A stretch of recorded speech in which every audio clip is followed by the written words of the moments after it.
Queridos hermanos, queridas hermanas, es un gusto poder verles, saludarles a todos ustedes. Quiero saludarles en la paz de aquel que vivió y murió y resucitó por cada uno de nosotros.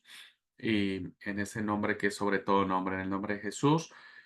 Bueno, quiero darles la bienvenida a nuestra segunda sesión de la materia que estamos impartiendo ahora, que es la exploración de lo que es el conjunto de escritos que se le ha denominado Nuevo Testamento.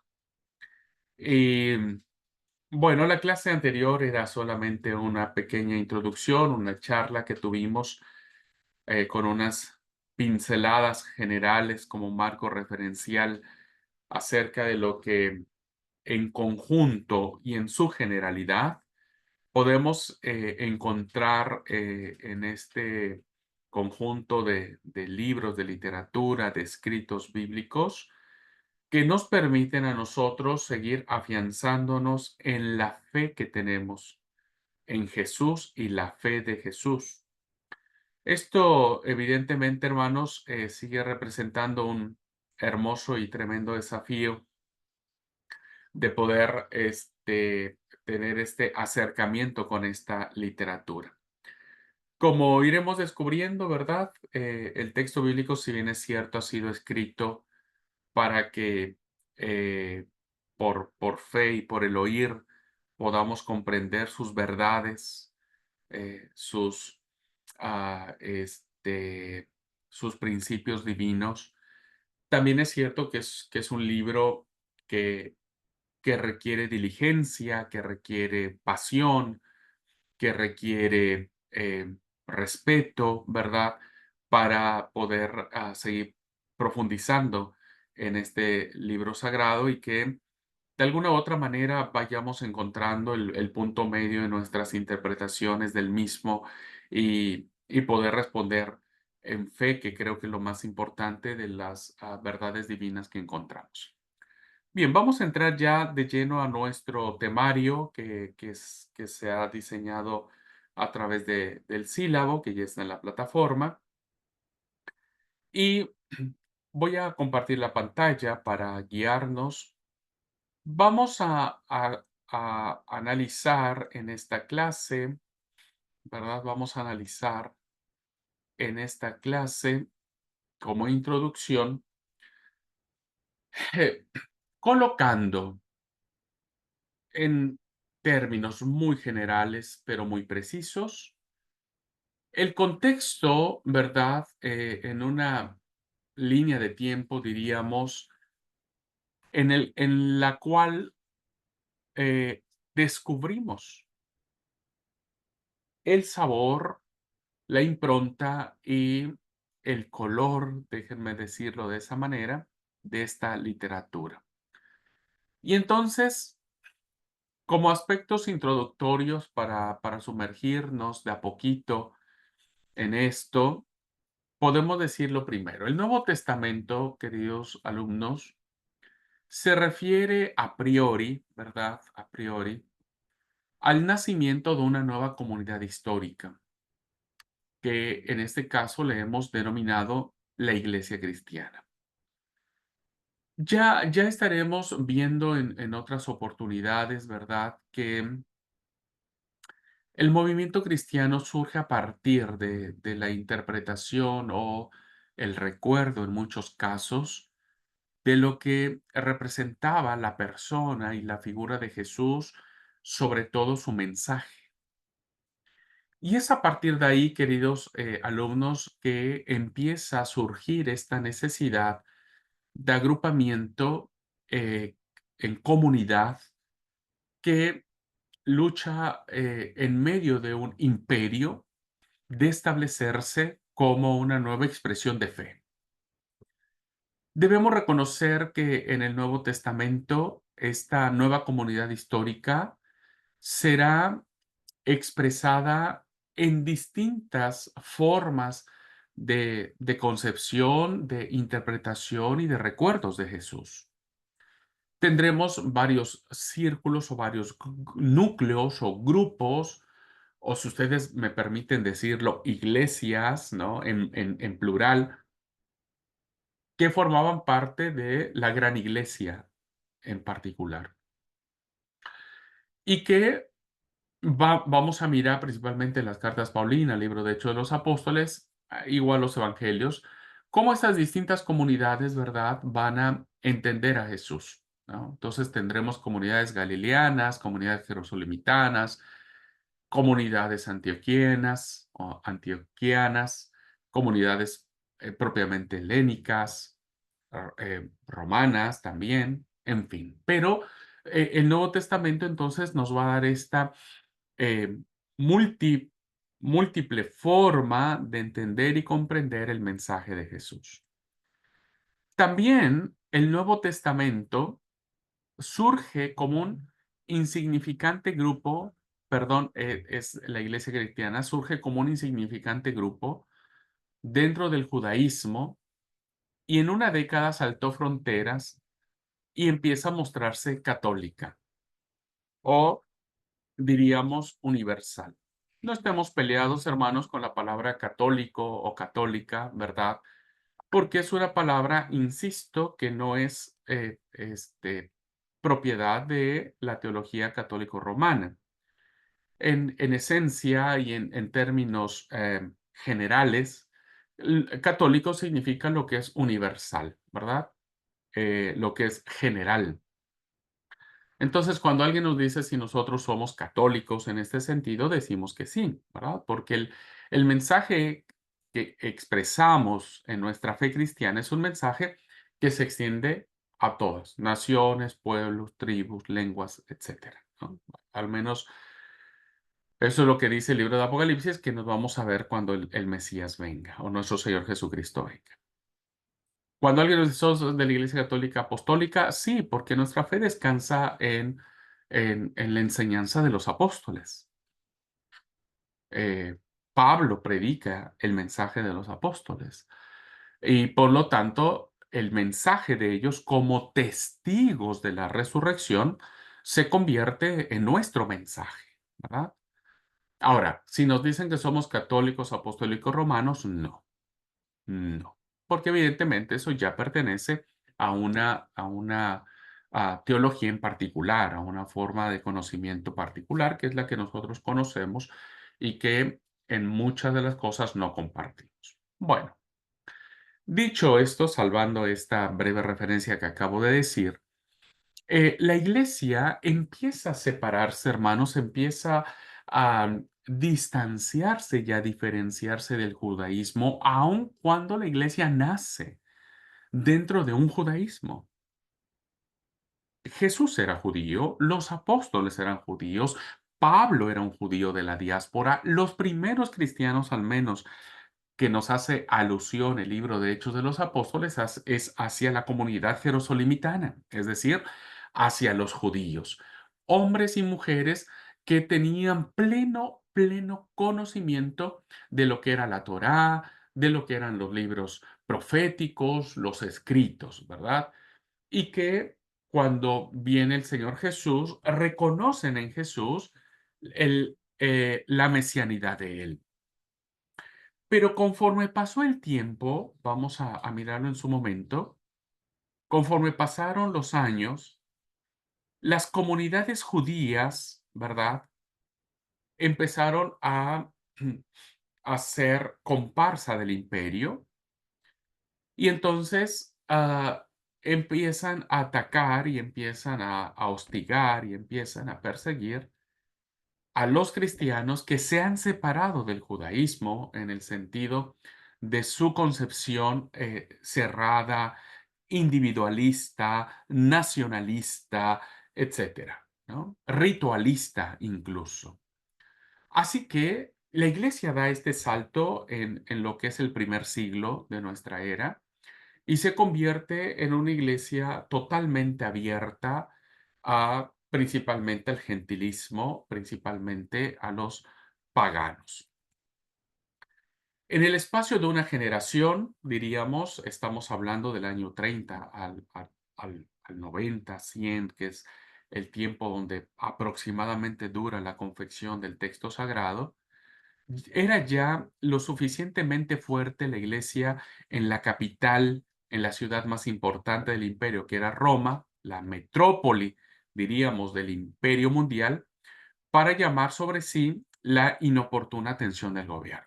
Al principio, el movimiento del Galileo, como algunos le llamaban, el movimiento del Nazareno, como otros le llamaban, los seguidores del camino, que era otra denominación que se le daba a los seguidores de Jesús, otros le llamaban los seguidores de Cristo, otros le llamaban, en fin, tenía ciertas denominaciones los que proclamaban el mensaje de Jesús, pues al principio, pues no eran muchos, ¿no? Al principio era dentro del Imperio Romano había cierta tolerancia hacia las distintas manifestaciones de las distintas creencias religiosas, salvo no se metieran con el emperador, no se metieran con los dioses del imperio. De ahí en fuera podían hacer lo que quisieran. Pero no fue, hermanos, sino por medio del hostigamiento que tiene el grupo de los judíos, que hace que el imperio voltee su mirada hacia este grupo que cada día se hace más grande, se hace más fuerte. Es un movimiento que está avanzando con mucha, mucha, mucha fuerza. Estamos hablando de un aproximado de 50 años, ¿verdad? El movimiento ya ha crecido, ya ha extendido fronteras, ha llegado hasta Europa, ha llegado hasta Asia, ha invadido toda Siria, perdón, parte de Egipto, etcétera. Toda Asia Central está ya plagada, diríamos, en el buen sentido de la palabra, del cristianismo, y esto hizo que el imperio, el gobierno del emperador, tomara cartas en el asunto. Así que la iglesia, hermanos, que es la consolidación de la fe en Jesús, y que va a dar el peso a estos escritos, que le va a dar autoridad, esta iglesia, esta manifestación de la fe en Jesús, va a dar la autoridad a estos libros canónicos, pues en 2 siglos había llegado a ser, diríamos, una vasta corporación internacional, organizada ya en asambleas, en distintas jerarquías, obispos, diáconos, en distintos grupos, conformación de pequeñas iglesias para hacer una tipo confederación o distrito, como le llamaríamos nosotros ahora. La iglesia ya está teniendo sus propios líderes, apologetas, padres de la iglesia, ¿no? Los padres de la iglesia son los sucesores del mensaje apostólico y los apologetas son aquellos que van a empezar a levantarse a defender la fe cristiana. Es decir, en casi 2 siglos, el siglo primero, siglo segundo, la iglesia ya se había convertido en una verdadera amenaza, que significaba evidentemente un reto para el imperio. Como todo imperio que se siente amenazado dentro de sus fronteras. Imagínese, porque todo lo que era este movimiento cristiano no estaba fuera de sus fronteras. Era un enemigo de casa, era un enemigo interno.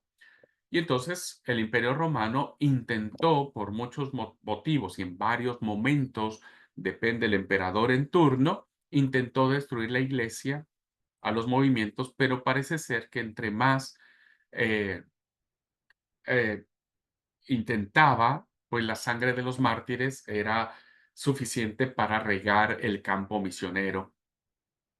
Y el Imperio Romano tuvo que reconocer su derrota, tan es así que hoy Roma no está más, pero la iglesia que seguimos proclamando la fe en Jesús sigue de pie. En poco más de 3 siglos, ¿verdad? El imperio fue absorbido en la cristiandad, que ese será el parteaguas, ¿no? Será el parteaguas de una estructura eclesiástica, ¿no? Que lo que ahora nosotros conocemos como la Iglesia Católica Apostólica Romana, en donde se hace esta mistura entre el imperio y el poder eclesial, ¿verdad? Esta forma tan poderosa que tuvo la iglesia, ¿verdad? Fíjense que de perseguida en la teología, en la visión católico-apostólica romana, se convirtió en perseguidora. De ser una iglesia católica, diríamos, se convierte en una iglesia imperial u oficialista. Y entonces, después del tercer siglo, cuarto, quinto, sexto, ya muy entrado lo que es en la Baja Edad Media, la Alta y la Baja Edad Media, pues veremos que todo este tiempo de oscurantismo que se le conoce en los términos históricos fue gobernado por esta ideología religiosa, ¿verdad? Que será la estructura de la civilización del medievo o de la etapa medieval en la Alta y Baja Edad Media, que evidentemente todos reconocemos como este, eh, contrario a la fe cristiana, ¿verdad? Porque en este monopolio que tiene la Iglesia romana, se suscitan muchas tergiversaciones y demás. Pero bueno, eso ya estamos abarcando mucho tiempo después del primer siglo.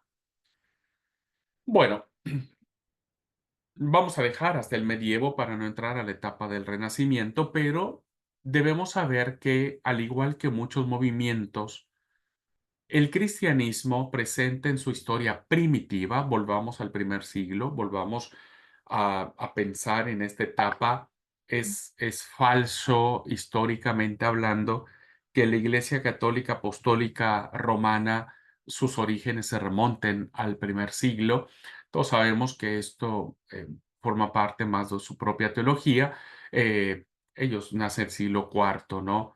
Así que volvamos al primer siglo.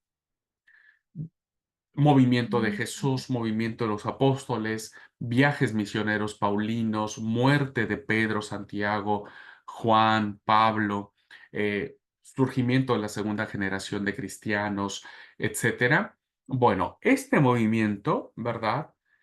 Va a expresarse, diríamos en términos generales, en tres etapas, ¿no? La primera es la etapa de la expansión, la segunda es la etapa del conflicto, y la tercera es la etapa de la consolidación, ¿no?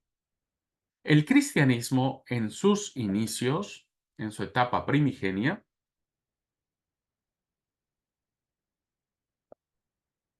va a experimentar dentro del movimiento histórico propio de un movimiento que se gesta dentro de un pueblo, de una civilización, de una cultura, que en este caso hablamos del Imperio Romano, pues va a sufrir las consecuencias y a partir de ahí se va a crear texto sagrado. Así que los escritos del Nuevo Testamento, estos 27 libros que nosotros ya nos aprendemos de memoria, se relacionan naturalmente con estas tres etapas. Surgen a partir de estas tres etapas que pueden servirnos para ofrecer un esquema cronológico aproximado de cómo se dan estas cosas. Mire, conocer un poco, un mucho de estos eventos históricos de expansión, conflicto, consolidación, nos va a permitir a nosotros entender el momento exacto en que los autores bíblicos estaban parados y qué es lo que los motivó para escribir lo que escribieron, para decir lo que dijeron, para expresar la forma en cómo lo expresaron. Y eso nos permitirá a nosotros no faltar a una interpretación lo más honesta o lo más sana que podamos tener del texto sagrado. Cuando alguien hace una exégesis y pasa por alto este hecho, interpretará cualquier momento o cualquier texto del Nuevo Testamento a su propio contexto, ¿verdad? Ya sea que vivamos en Latinoamérica, ya sea que vivamos en América del Norte, ya sea que vivamos en Europa o en Asia o en África, ¿verdad? cada uno lo va a tomar en su propio contexto, pero eso faltará a la verdad del por qué se redacta el texto sagrado como se redacta.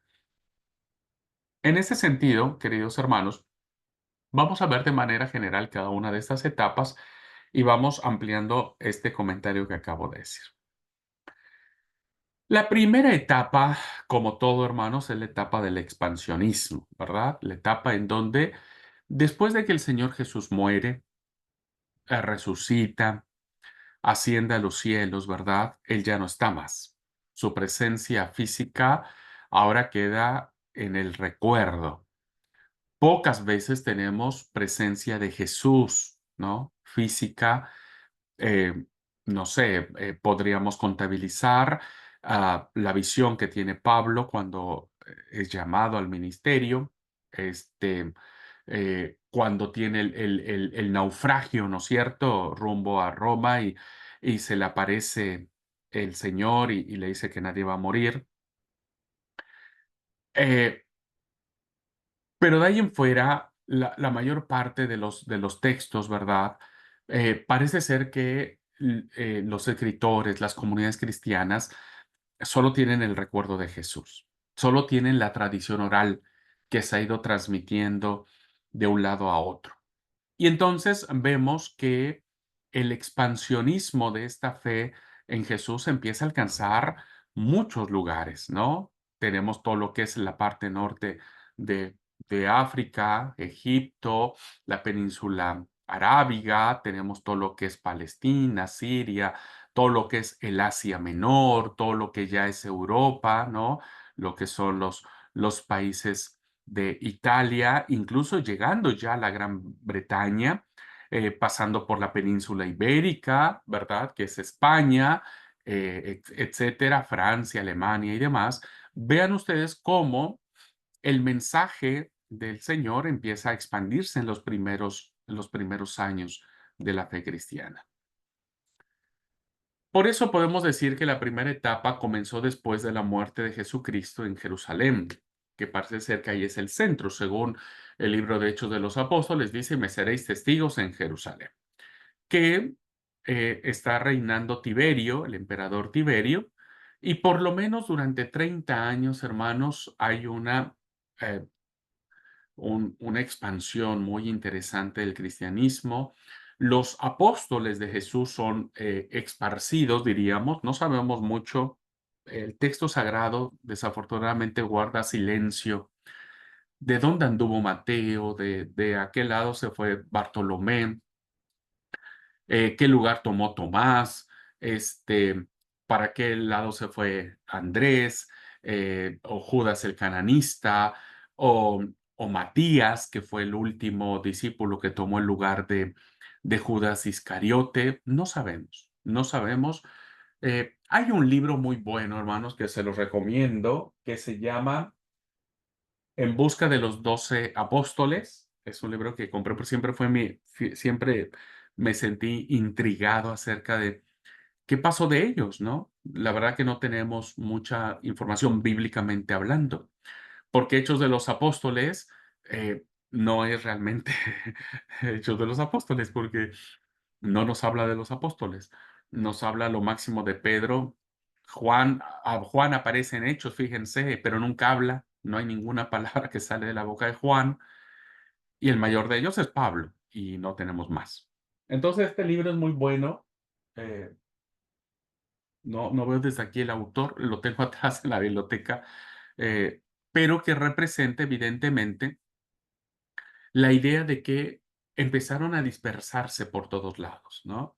No solo los apóstoles, las mujeres también, mujeres que estuvieron muy cerca de Jesús y que lo acompañaron en su ministerio, estuvieron con él y le escucharon y que ellas también fueron, ¿no? Las proclamadoras del mensaje. Eh, los hombres y mujeres que seguramente fueron objeto de los milagros, de las enseñanzas, todos aquellos que algún momento se sentaron en la ladera del monte a escuchar el famosísimo sermón de la montaña, etcétera, etcétera. Durante este tiempo, hermanos, hay un fenómeno de algarabía, ¿verdad? De esperanza de un nuevo mensaje. Así que en el espacio de una sola generación, las comunidades cristianas se habían establecido en la mayoría de las provincias orientales del Imperio Romano, llegando por occidente hasta la, el país de Italia, y como Pablo mencionó en algunas de sus cartas, tenía toda la intención también de ir hasta España y parece ser que lo logró. Un logro notable para una sociedad que había comenzado con un puñado de gente humilde procedente de las pequeñas ciudades de un significante estado indígena, diríamos, ¿no? O muy arraigado en su cultura. Recuerden que Palestina como tal es un país, diríamos, ¿no? Que ha estado enclavado en medio de un, un, un imperio o de muchos imperios. Y, y que es interesantísimo, hermanos, como una pequeña porción de tierra, ¿verdad? Pequeña porción de tierra, porque comparamos Palestina con cualquier otro país, pues es nada, ¿no es cierto? Geográficamente hablando, pero que a través de los siglos todos los imperios han disputado su territorio, ¿verdad? Hasta la fecha. Hasta ahora, ese pequeño territorio es sumamente importante. Fíjense cómo de algo tan pequeño, de algo tan insignificante que nace, si bien es cierto, de, de la ciudad más importante de Israel, que es Jerusalén, pero en el panorama mundial, ¿verdad? En el tablero mundial, pues es nada. Así que la extensión geográfica que vemos aquí en la placa fue acompañada de un intenso desarrollo no menos notable. Hubo un trabajo increíble, ¿no? Un trabajo hormiga. Fíjense, nos dice Hechos de los Apóstoles que cuando surge Hechos 8:1, que después de la persecución que se da inmediatamente a continuación de la muerte de Esteban, dice que la gente tuvo que dejar sus casas y ustedes ven ahora el éxodo que hay cuando mucha gente es desplazada, ¿verdad? Es desplazada de sus casas, de sus ciudades, de sus aldeas, pues todos van tristes, todos van con miedo, todos van con un futuro incierto, pero cuando vemos el pasaje de Hechos 8, nos damos cuenta que la gente que va saliendo de sus casas a causa de la persecución, va y aprovecha la oportunidad de hablar de Jesús, de la fe en Jesús, y por eso el movimiento misionero es muy interesante. Durante aquellos pocos años, gracias a una reflexión valiente y creadora, se pusieron los cimientos del impresionante edificio de la teología y la filosofía cristiana que construiría las generaciones posteriores.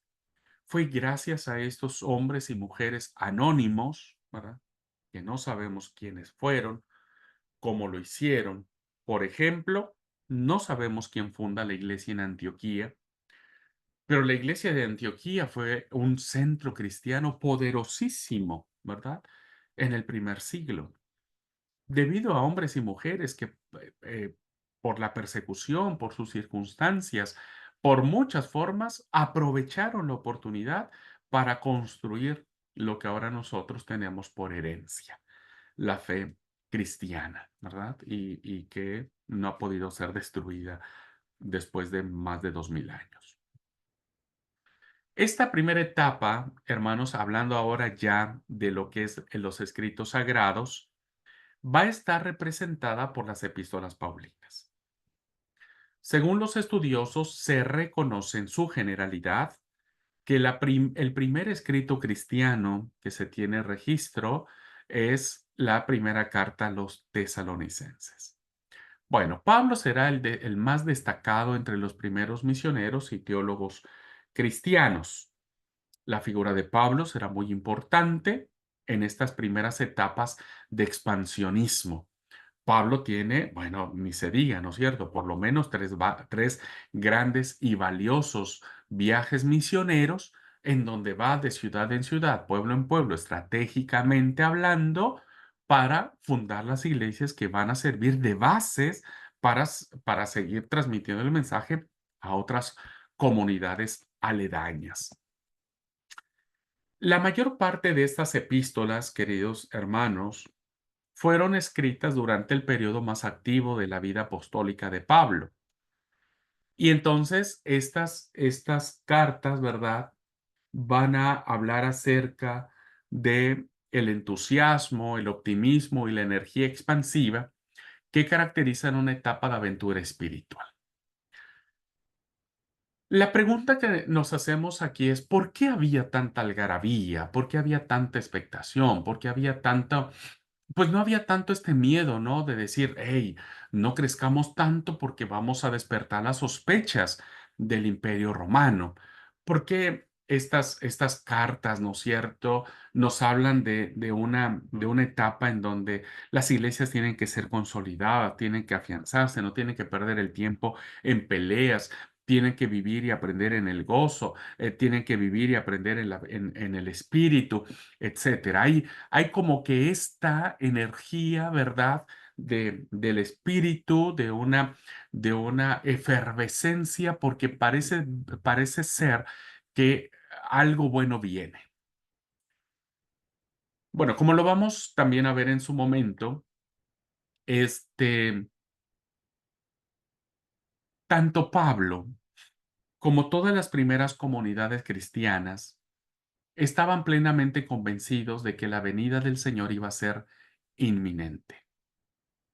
Déjenme plantearlo de esta forma. Pablo creía que el Señor Jesús iba a regresar en 10 minutos, ¿no? En 10 minutos. O tal vez mañana, o tal vez pasado mañana, o a más tardar la próxima semana, el Señor Jesús iba a venir.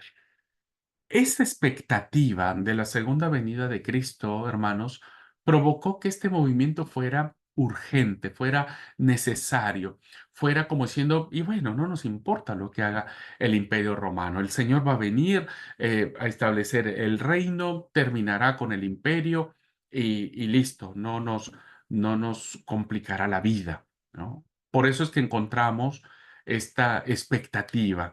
Y cuando nosotros analizamos la primera carta a los tesalonicenses, nos damos cuenta que esta era la preocupación que había las comunidades cristianas, ¿verdad? Decir, bueno, ¿y qué va a pasar con los que se murieron? El Señor Jesús va a venir mañana, pero ayer murió mi papá, por ejemplo, ¿no? ¿Qué va a pasar con mi papá? No va a ver a Jesús. Entonces Pablo tuvo que explicar y demás porque había esta expectativa de la segunda venida del Señor.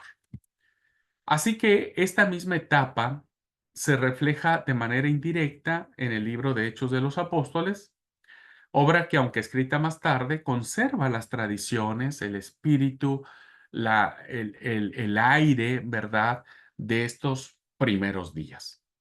Días de mucha intensidad, días de mucha necesidad de alcanzar a los más que se puedan, porque el Mesías viene pronto, ¿no? Porque Jesús dijo que regresaría, así que vamos a meterle ficha, diríamos acá, y vamos a trabajar.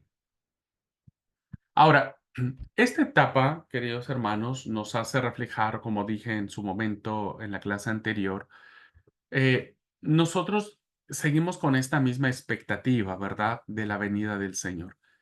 ¿Qué pasa con la iglesia cristiana hoy? Pues pasa que eh, hoy, por ejemplo, ustedes revisen las redes sociales y pocos hablan de la venida de Jesús. eh, Pocos.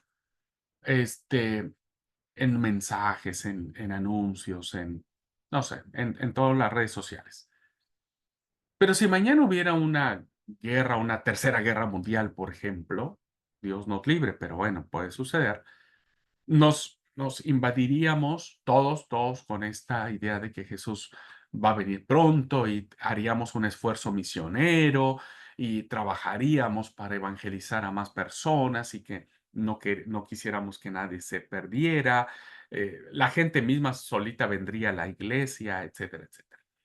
Eh, pero evidentemente, queridos alumnos, pues esto ha sucedido desde las primeras comunidades cristianas hasta nuestros días.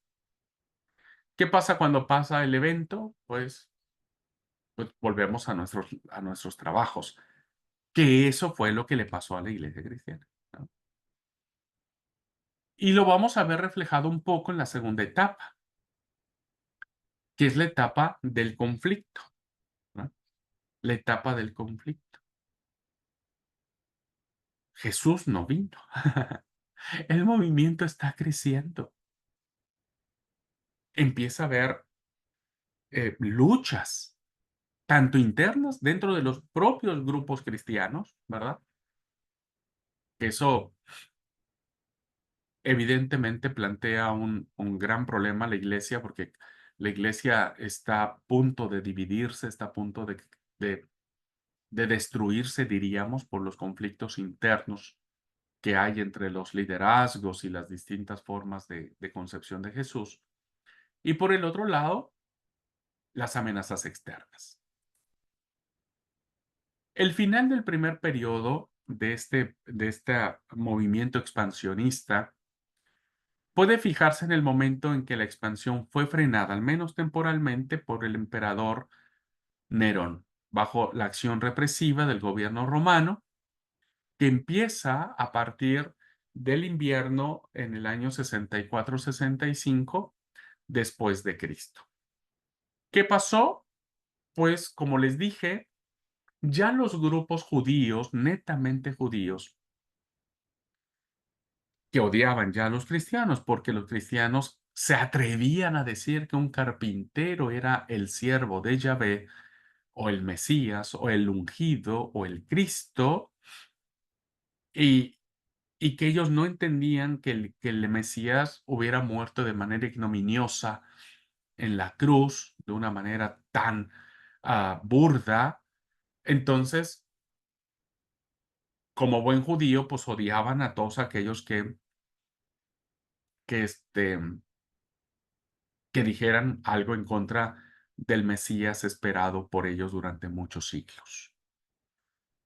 Y bueno, resulta que los judíos, pues, como siempre, y lo digo con mucho respeto, ¿verdad? Con mucho respeto, pues siempre han podido acomodarse en los niveles más altos de todos los gobiernos, de todos los gobiernos. Se dice que los principales asesores de los presidentes de Norteamérica son judíos, la banca judía es millonaria, así que, en fin. Pues no era menos que estos habían ya hecho contacto con el emperador y habían puesto de relieve el creciente número de cristianos. Entonces resulta, hermanos, que un día, en estos años 64-65, hubo un gran incendio en la ciudad de Roma. Un gran incendio.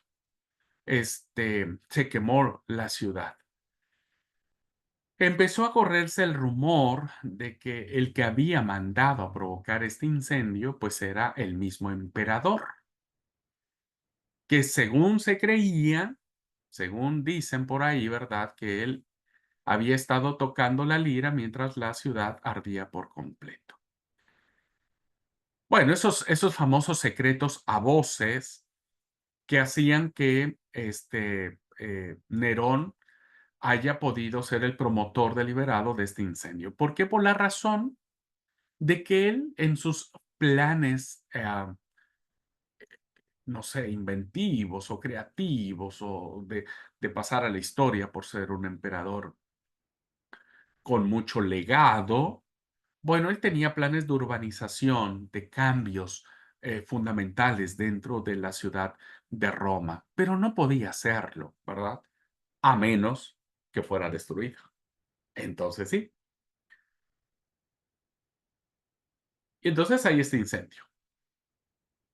¿Qué sucede? Bueno, como sucede en todos los imperios, ¿no es cierto? Pues el emperador, pues no se iba a echar la culpa, ni nadie iba a atreverse a culpar al emperador, salvo que lo hubieran matado.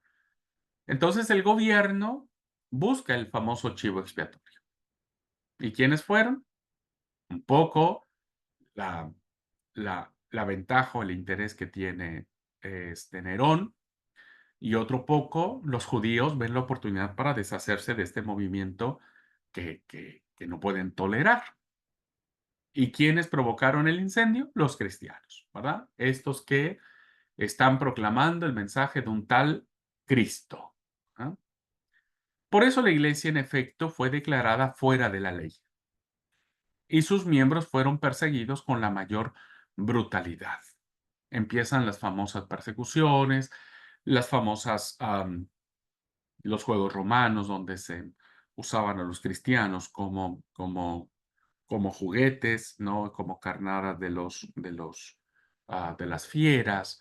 Eh, Evidentemente, esto eh, provoca esta, eh, esta barbarie, diríamos, ¿no? De persecución. Y entonces ahora los cristianos tienen que enfrentar esto. Ellos esperaban que el Mesías viniera pronto, ¿verdad? Que Jesús volviera por segunda vez, instaurar el reino que él tanto predicó, y lo que se encuentran es la represión romana, ¿no? Así que durante unos 30 años, los cristianos, aunque no estuvieron sometidos continuamente a persecución, y además los historiadores dicen que las persecuciones siempre fueron como localizadas, lo que es cierto es que los cristianos vivieron dolorosamente conscientes de su precaria situación en una sociedad hostil. A partir de ahí sabrían lo que significaría seguir a Jesús, ¿verdad? Lo que implicaría el seguimiento a Jesús. Y sabrían básicamente que están inmersos en una sociedad, que están inmersos en un imperio que ya no les agrada, que ellos no son gratos a ese imperio. Pero no pueden dar marcha atrás. El movimiento del mensaje de Jesús, la consolidación de los distintos grupos, las gentes creían, y no solamente gente común y corriente, ¿eh? Muchas personas del gobierno empezaron a, a convertirse. Y esto, bueno, ya era un movimiento que nadie podía parar. Así que la literatura típica de la época no tiene el empuje del periodo anterior, no tiene esta vibración, diríamos, de esperanza, de decir, bueno, vamos a tener todo en orden como para que cuando venga el Señor, listo, tengamos todo en orden en casa. Esta literatura bíblica que tenemos está constantemente preocupada por la necesidad de dar fortaleza, de inculcar paciencia. Y entonces tenemos algunos casos, como por ejemplo la primera epístola de Pedro, tenemos la epístola a los Hebreos, tenemos el libro de Apocalipsis, que vendrán a ser libros, ¿verdad?, que van a motivar, que van a sostener, que van a darle como una luz de esperanza a los cristianos en medio de sus propias persecuciones, ¿no? Y entonces esta literatura será para ellos muy, muy importante y trascendente, ¿no? Entonces, dice, por ejemplo, Pedro, amados, no os sorprendáis del fuego de prueba que os ha sobrevenido, como si alguna cosa extraña os aconteciese, sino gozaos por cuanto sois participantes de los padecimientos de Cristo, para que cuando también en la revelación de su gloria os gocéis con gran alegría. Este mensaje, evidentemente, calza dentro de un contexto donde hay persecución, donde hay dolor, donde los cristianos se preguntan si valió la pena haber crecido o haber sufrido de esa manera o estar sufriendo de esa manera. El autor a los Hebreos dirá, eh, apagaron fuegos impetuosos, evitaron filo de espada, sacaron fuerzas de debilidad, se hicieron fuertes en batallas, pusieron en fuga ejércitos extranjeros. Las mujeres recibieron sus muertos mediante resurrección, mas otros fueron atormentados, no aceptando el rescate a fin de obtener mejor resurrección. Otros experimentaron vituperios y azotes, y a más de esto prisiones y cárceles. Fueron apedreados, aserrados, puestos a prueba, muertos a filo de espada, anduvieron de acá para allá, cubiertos de pieles de oveja y de cabras, pobres, angustiados, maltratados, de los cuales el mundo no era digno, errando por los desiertos, por los montes, por las cuevas y por las cavernas de la tierra, y todos estos, aunque alcanzaron buen testimonio mediante la fe, no recibieron lo prometido, no recibieron lo prometido, proveyendo Dios alguna cosa mejor para nosotros, para que no fuesen ellos perfeccionados aparte de nosotros. Bueno, eso lo vemos en el libro de Hebreos, como diciendo, todos en la antigüedad vivieron esto, ¿verdad? Y todavía no reciben la recompensa. Esperen, soporten con paciencia. Esta literatura, queridos hermanos, pues evidentemente plantea esta impronta, ¿verdad? De fortaleza. Fortalezcan su fe, tengan paciencia. Mientras las dos primeras hablan como si la persecución fuera una experiencia nueva, ¿no? Hablando de Hebreos y de Pedro, el libro de Apocalipsis habla como si el martirio fuera lo que normalmente espera el cristiano. Esto, eh, en clave de literatura apocalíptica, nos hace pensar que el martirio en la fe en Jesús, pues fortalece, ¿no? La esperanza y la fe. El Apocalipsis fue una obra escrita al final de este periodo, cuando la persecución activa se había recrudecido en tiempos de Domiciano, ¿verdad? Y que, bueno, vamos a ver el hermosísimo libro de Apocalipsis como un libro de esperanza, como un libro de fuerza. Por eso la clave de interpretación del libro de Apocalipsis se encuentra en el primer versículo del libro, ¿verdad? Donde dice la revelación de Jesucristo. Es un libro de revelación de Jesús como Salvador y de Cristo como Mesías. Por eso esta etapa de conflicto, ¿verdad? Surge en esta literatura como para apoyar, como para animar, como para fortalecer la fe de estos cristianos, de la cual pues no recibieron la venida de Jesús, sino la represión del imperio romano. Pero esta etapa, hermanos, ¿verdad? También la encontramos en los evangelios. Ahora entendemos mucho de lo escrito en los evangelios, ¿no? Era bastante obvio que la iglesia, ante semejante acoso, se detuviera para buscar inspiración y confianza en el recuerdo de su fundador. Jesús ya no estaba. No hay literatura escrita como tal, ya empiezan a circular las cartas paulinas, pero evidentemente no está llegando a todos. Hay comunidades que necesitan reforzar no hay internet, ¿verdad? Para enviarlas por internet. Y entonces se necesitaba esto. Y puesto que la inevitable desaparición de la primera generación de testigos se veía notablemente acelerada por la persecución, es decir, los primeros testigos de Jesús que hablaron con él, que tal vez lo vieron, que lo escucharon, pues estaban muriendo, ¿verdad? Estaban muriendo a causa de la persecución. Era necesario conservar por escrito el recuerdo de Jesús. Y es así como surgen los evangelios, ¿verdad? Los evangelios. Y los evangelios nos van a hablar mucho de las persecuciones, ¿no? Ahora vamos a entender por qué Jesús le dice a sus discípulos, ustedes serán perseguidos. Y estas frases, ¿no? de Jesús, en labios de Jesús, traía esperanza como diciendo, Jesús ya lo había dicho, aguantemos, soportemos la prueba porque el maestro ya nos lo había advertido. Por lo que sabemos, o al menos los eruditos bíblicos lo plantean de esa manera, el primer intento de escribir un relato seguido de la vida de Jesús fue el Evangelio según San Marcos. Si bien ya se habían escrito con destino a la obra misional de la Iglesia algunas breves colecciones de las palabras de Jesús, el famoso documento Q, y probablemente algunas partes de su historia, pues Marcos viene a ser el primer escrito, ¿verdad?, en donde vemos a un Jesús que está apresurado, vemos a un Jesús, según la narrativa marcana, que está apresurado para ir a Jerusalén a dar su vida en rescate por muchos.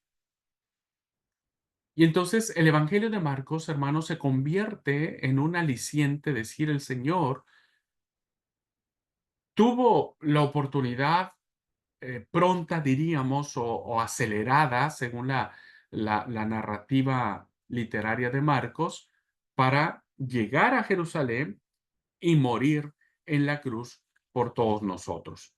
Este aspecto, ¿no es cierto?, de muerte va a ser muy, muy interesante para los primeros discípulos que conocen al Señor Jesús. Por eso Marcos, el Evangelio, compone este escrito, según parece, en los primeros años de la persecución. La atmósfera de la época se refleja en el énfasis que pone en el ejemplo de los dolores de Cristo, ¿verdad? Cuando es el primer escrito que empieza a hablar acerca de la muerte de Jesús después de la confesión que hace Pedro de Jesús como el Cristo, ¿verdad? Y dice el capítulo 8 de Marcos, versículo 31, y comenzó a enseñarles que le era necesario al Hijo del Hombre padecer mucho y ser desechado por los ancianos, por los principales sacerdotes y por los escribas, y ser muerto y resucitar después de 3 días. Esto les decía claramente. Y entonces, hermanos, vemos cómo dice el texto, si alguno quiere venir en pos de mí, niéguese a sí mismo, tome su cruz y sígame.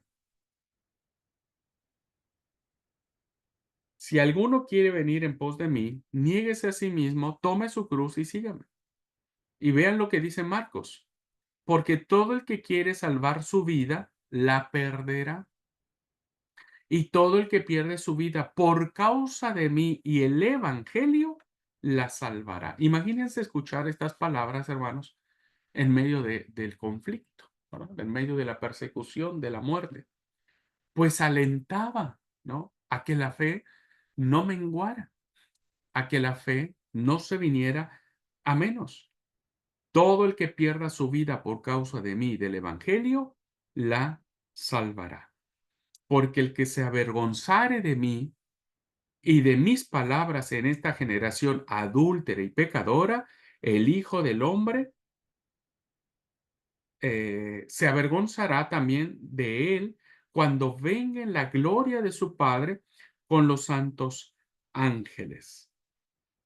Bueno, estas palabras evidentemente traen esta fuerza, esta impronta de no bajar los brazos, de no negar a Cristo, de no negar su fe, aun cuando sabemos que muchos cristianos terminan negando a Cristo.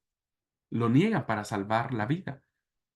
Después, cuando el peligro pasa, estos que negaron a Jesús quieren volver al seno del cristianismo y ahí se arma un problemón increíble entre las comunidades cristianas. Porque hay hermanos que dicen, no, a estos no hay que recibirlos bajo ninguna circunstancia. Cuando más tenían que eh, este, haber aceptado o haber defendido la fe, pues la negaron por salvar la vida. Ahora quieren venir aquí a unirse otra vez. Y había otros hermanos en la iglesia que decían, no, y bueno, y démosle una oportunidad. El Señor dijo que hay que aceptarlos y eso trajo muchos problemas a la iglesia cristiana por estas personas que en ese momento de la prueba y la persecución terminan negando a Jesús.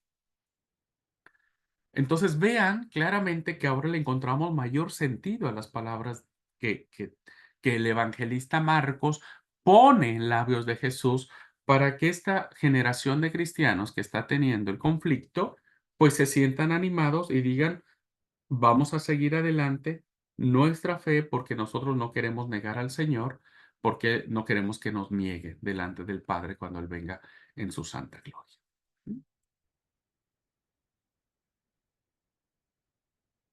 Lo mismo sucederá con los otros 2 evangelistas, Mateo y Lucas, que aparecen años después, ambos quizás antes de la muerte de Domiciano. Bueno, hablando de Mateo, el primero se basa en la obra de Marcos, ¿no? Toma como base Marcos para su estructura y conserva la nota de un tiempo de padecimiento.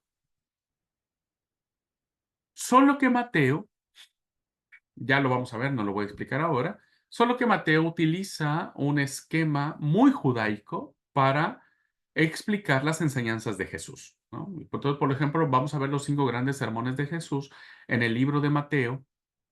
Hay 5 grandes sermones. Está constituido el Evangelio de Mateo en 5 grandes sermones de Jesús, emulando a los 5 libros de la Torá, ¿no? O del Pentateuco. Pero Mateo también va a conservar este mismo sentimiento de, am, de persecución, ¿verdad? De persecución y lo va a plantear de esa manera igual.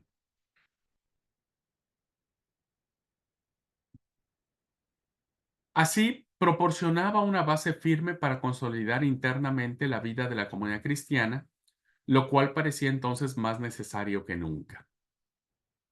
El Evangelio de Lucas está en la misma sintonía, aunque con una orientación diferente.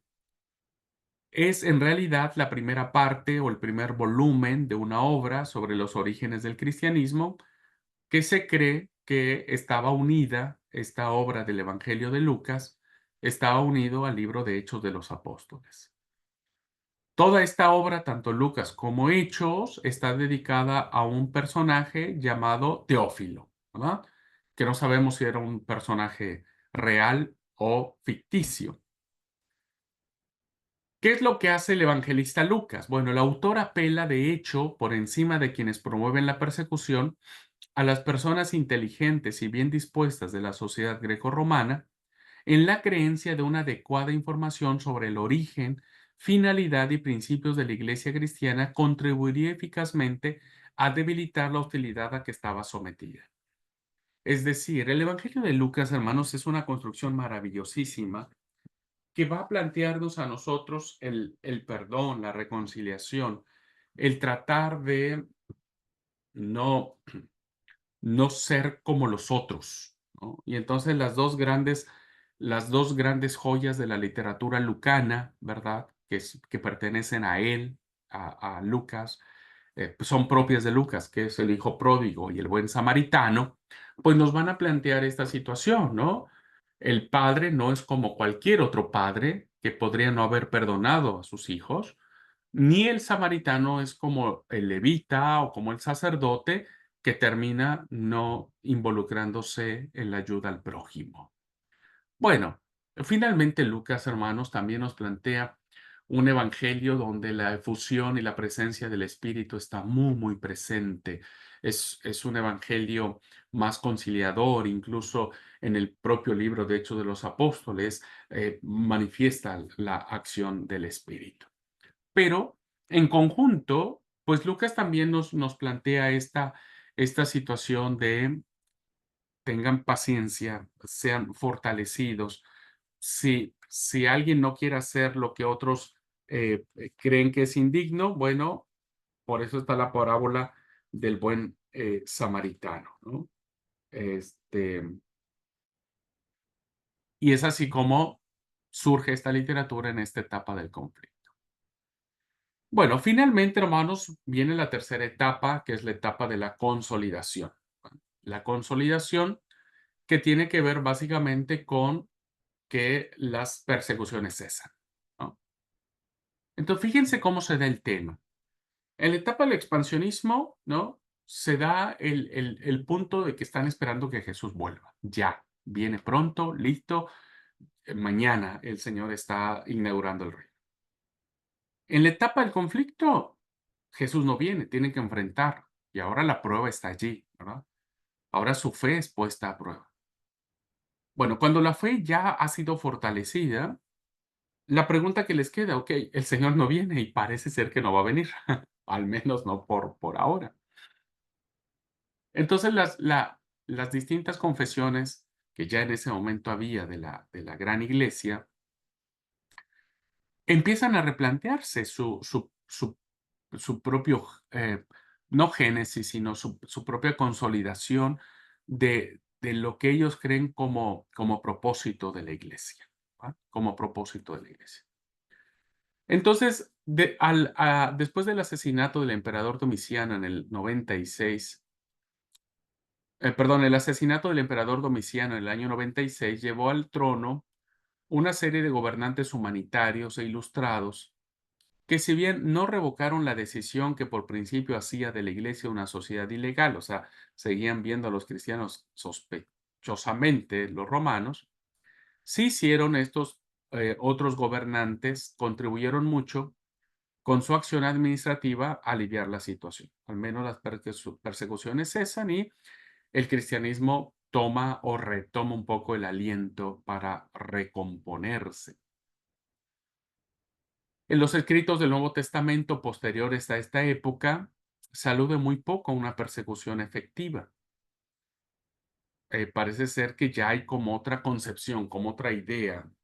Hay que recomponer el tema, ¿no?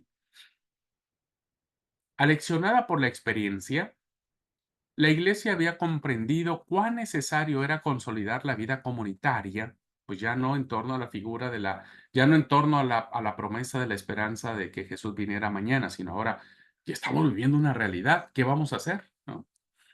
Entonces tienen que consolidar su vida comunitaria a fin de presentar al mundo hostil un frente firmemente unido y asegurar la integridad de sus miembros en la fe y la moral.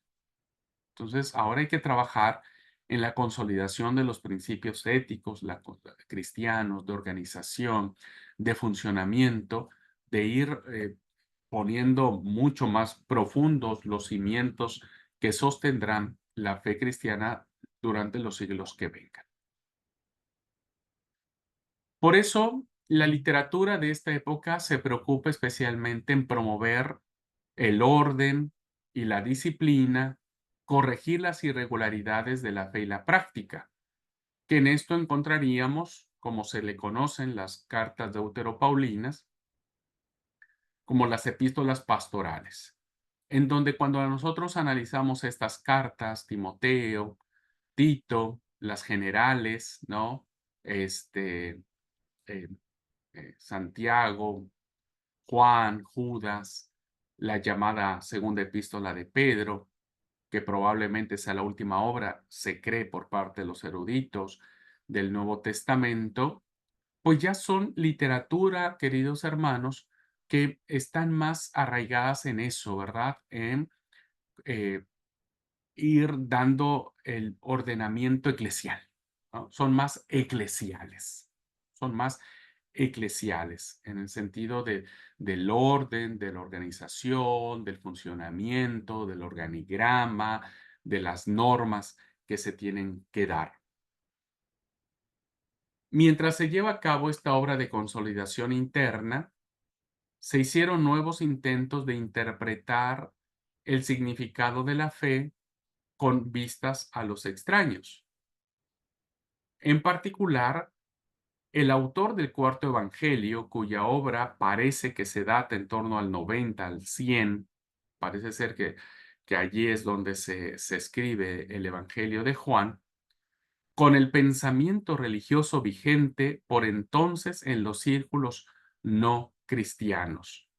Se dice, hermanos, que el cuarto evangelio es una lucha contra el gnosticismo. Ya no estamos hablando de la segunda venida de Jesús, no estamos hablando de un tema de persecución, estamos hablando de un tema de filosofías, de filosofías. Filosofías que se están incrustando, que se están metiendo a finales del primer siglo en las filas cristianas. Entonces, hay que dar una respuesta, ¿verdad?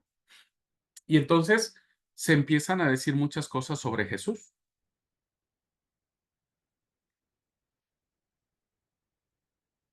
Cosas como, por ejemplo, para que ustedes se den una idea, de que Jesús, cuando estuvo en la tierra, estamos hablando ya imagínense, el Señor muere en el 30 y, y en la década del 30 y Juan se escribe 90-100. Estamos hablando de 6 a 7 décadas. Es decir, hay un rango de tiempo muy, muy alejado. Bueno, resulta que se empezó a decir que Jesús, cuando estaba en la tierra, no tenía un cuerpo humano, o sea, no tenía así manos, cara, cuerpo, sino era básicamente una apariencia, ¿no? Una apariencia. Incluso llegaban a decir que Jesús cuando caminaba no, no dejaba huellas en el piso, ¿no? Es como si él fuera un fantasma, un tipo fantasma, levitaba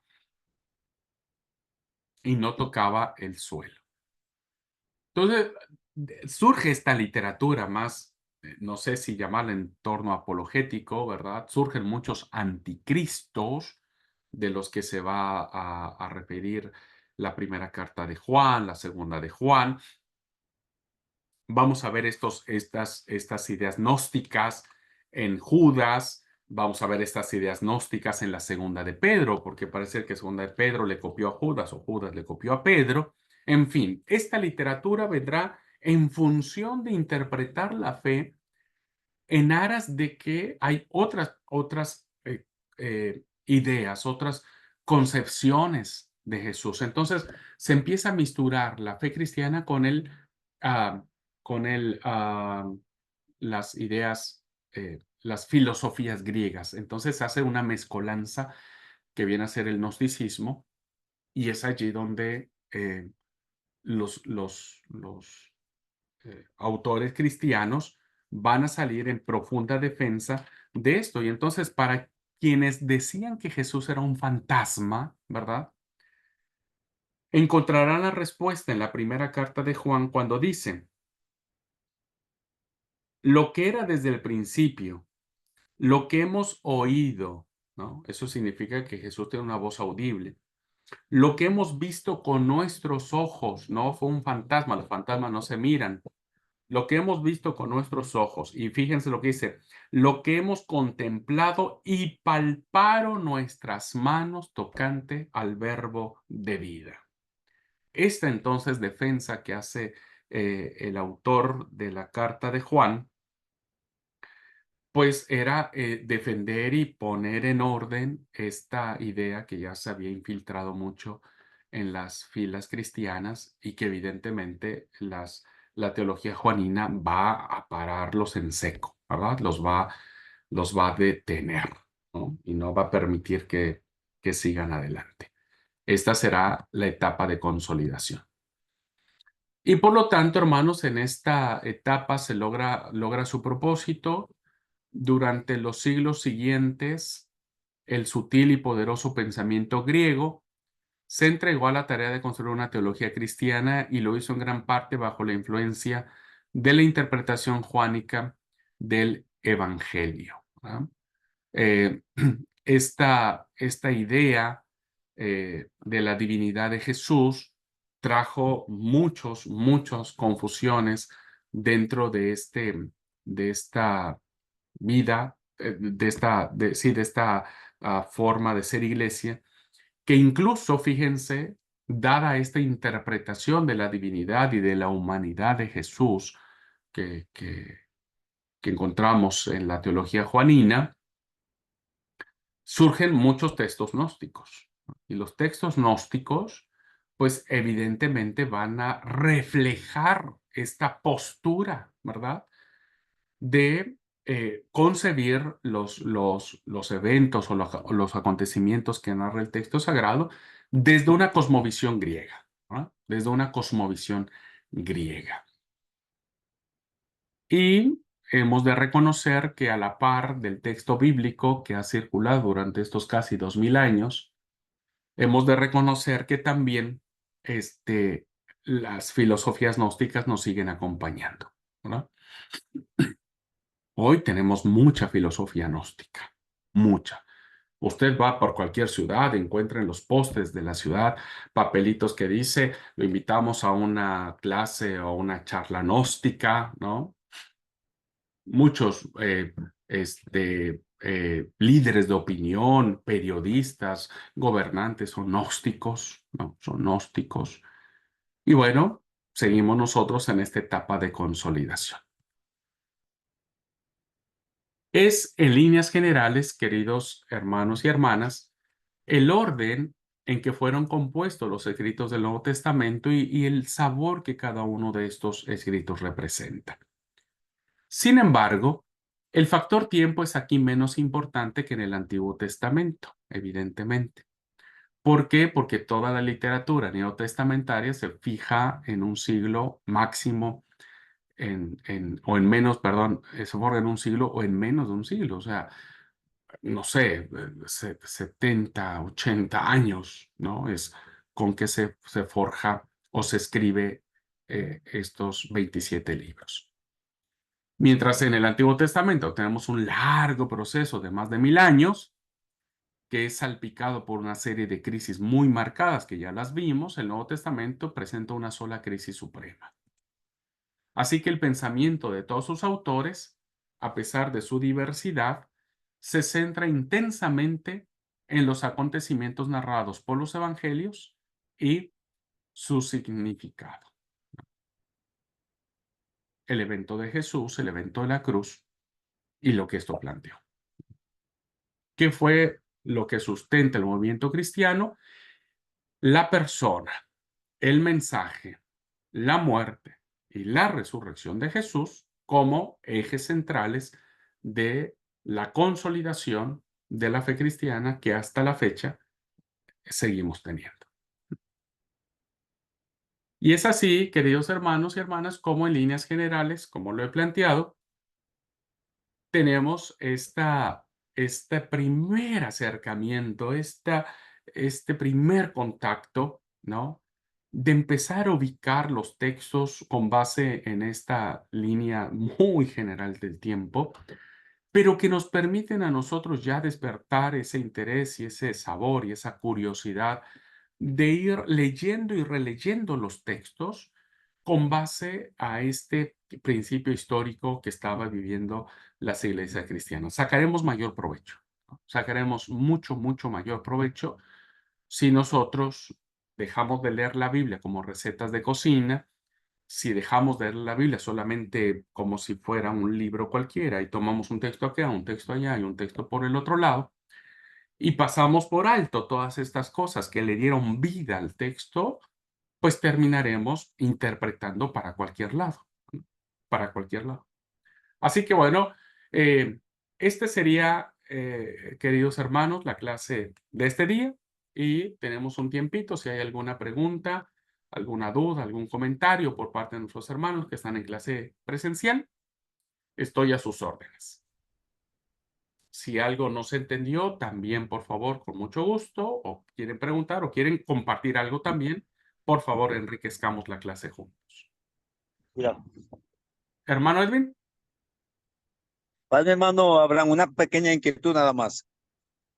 En algunos escritos señala, de acuerdo a Papías, que Marcos era un ayudante o auxiliar del apóstol Pedro, y que todos los escritos que hace Marcos es en referencia a las prédicas que hacía, a las prédicas que hacía Pedro. Y en base a eso toma él para escribir el libro de Marcos. Por eso a Marcos se le conoce como algunos escritos dicen Marcos, el ayudante que escribió un evangelio. ¿Qué hay de verdad, qué hay de mentira?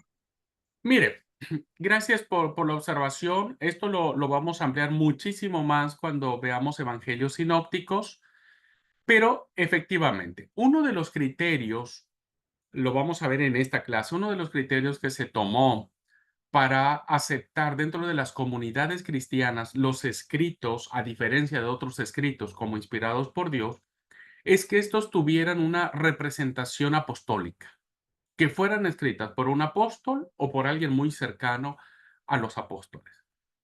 Si nosotros hacemos un recorrido de Marcos en el texto del Nuevo Testamento, Marcos no fue un discípulo de Jesús, no fue uno de los 12, no fue llamado por él. Por eso es que las tradiciones de los primeros padres de la iglesia le atribuyen a Marco y lo llaman el secretario de Pedro para darle esta relación de autoridad de su escrito. Si Marco lo relacionaban con Pedro, su escrito tenía autoridad, su escrito tenía mucha razón de ser.